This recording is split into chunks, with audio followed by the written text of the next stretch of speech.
第二部分 1.1 notation 係呢個叫 end Victorial，OK，Victorial 呢度係啦，有感嘆號嚟㗎。咁end Victorial 咧 ，end 咧有個特徵㗎，佢一定咧係 positive 嘅，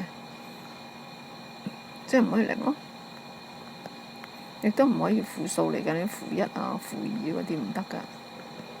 係啦，係 integer 嚟㗎。OK，咁所以咧佢係個 product 係由第一個 n 開始嚟乘晒佢，咁所以咧，如果譬如我哋話 n Victorial 即係等於係 n， 然之後乘翻 n 減1，再乘翻 n 減2，冇點我都得㗎 ，n 減3。OK， 一直去，咁然之後乘到咧就3啦，乘2啦，乘1。OK， 所以你可以咁睇㗎，由第一個 n 嘅由第一個 positive integer 1乘2乘3乘到你想要嗰個 n 嗰個數字。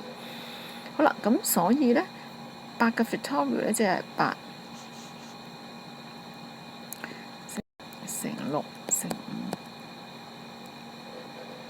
乘5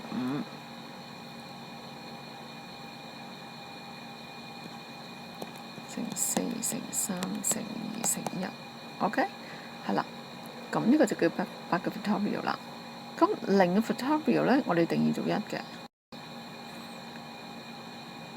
咁8嘅 Victorial 除咗呢種寫法之外咧，仲有其他寫法喎，好多寫法㗎。譬如我哋可以喺呢度裏邊咧括咗呢個佢，係啦。有冇留意到咧？4乘3乘2乘1咧，其實佢本身都係一個 Victorial 嚟㗎。OK， 又或者你可以寫成為8乘7乘6乘5，再乘以4嘅 Victorial， 任你斬啊個尾巴，係嘛？咁所以咧，譬如 C 我哋可以8可以寫成為咧，再乘翻7個 Victorial，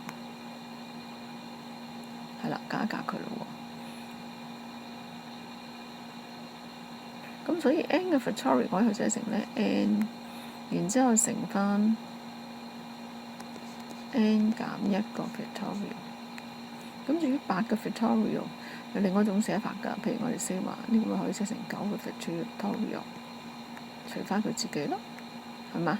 因為咧9嘅 Victorial 咧係等於9乘8乘7乘6乘5乘4乘3乘2乘1。如果你除翻9之後咧，咪即係8個 Victorial 咯，係咪？所以呢個都可以寫成為 n 多1嘅，俾佢多1。Victorial 除翻 n 加1，將第一個數字查走咗佢。嗱，仲有好多種變化可以隨便你自己變化都得。OK， 好啦，咁跟住咧就係有其他嘅 explore 嘅嘢咯喎。咁呢一個同呢個有冇一樣咧？咁係嘛？未見到咧？呢一個咧即係話有個括之後先做咯。咁所以即係2，然之後就係 n 乘以 n。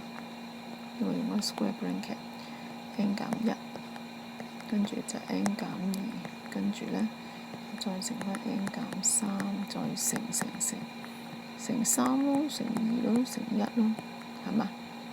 因為中括冇定冇呢個。好啦，咁但係兩個 Victorial 就唔同咯。兩個 Victorial 咧，即係第一個數字係2n 嚟㗎。好啦，第一個數字係2n，第二個數字咧其實係2n 少咗1。跟住2n 咧就少咗2 ，OK 一直去，當然啦就係水蛇春咁長啦，跟住乘以3，乘以2，乘以1 ，OK 咁所以咧呢兩個咧就唔同嘅 ，OK 兩個 n 嘅 Victorial 咧係唔等於咧兩個 n 嘅 Victorial 咁樣講 ，OK 好啦到呢個咯喎，兩個 Victorial 即係2乘1啦，3 Victorial 即係3乘2乘1。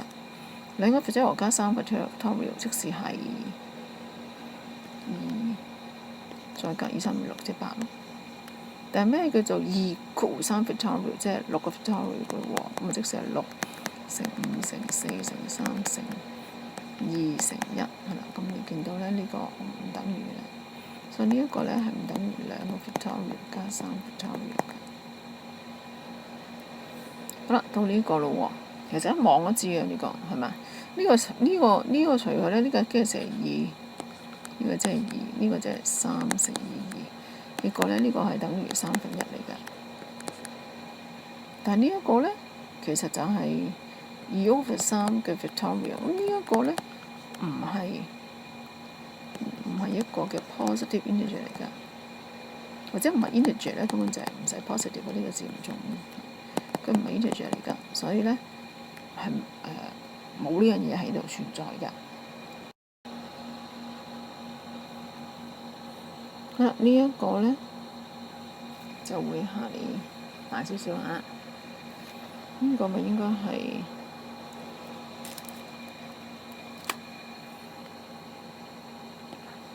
哎呀寫唔到字添。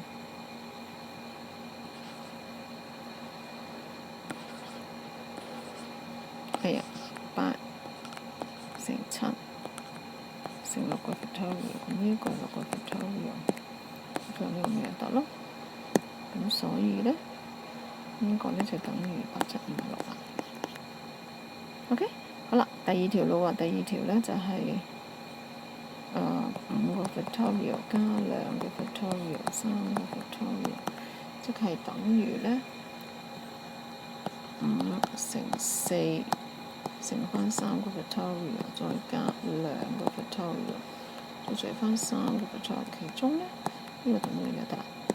OK，咁所以呢一個咧，sorry， 呢個乘嚟嘅，呢個乘嚟嘅，唔好意思啊，呢個乘嚟嘅呢個。咁所以咧就5乘4再乘翻2個 factorial，乘好呢個，咁所以咧呢個就25得10，所以呢個40嚟嘅。OK， 好。跟住咧就到呢條啦，做呢條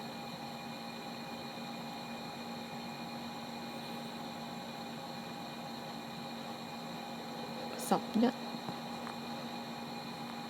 factorial 加15嘅 factorial， 11個 factorial 同埋呢個。首先咧，呢個即係11個 factorial 啦，然之後加，好啦，呢個咪即係10，呢個即係12。再乘翻11，11個 factorial 再除翻11個 factorial。OK，take out common factor，take out 個11作為一個 common factor。OK， 咁裏邊整個1同埋12，咁下邊只本身有個11個 factorial，咁所以咧呢個約咗之後咧就等於13。OK， 好。跟住咧就做下邊啦。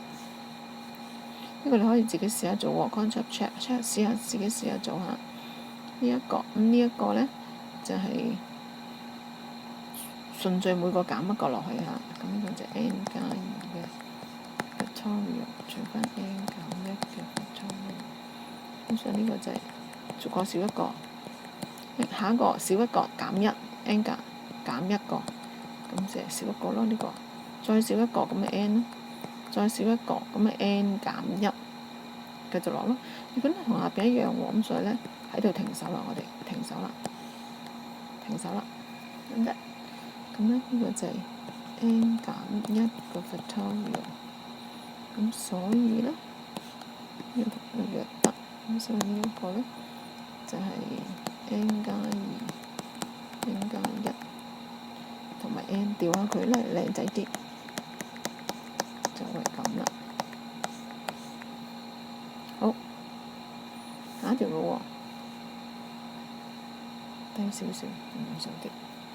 咁呢一個咧就係有3個 n， 3個。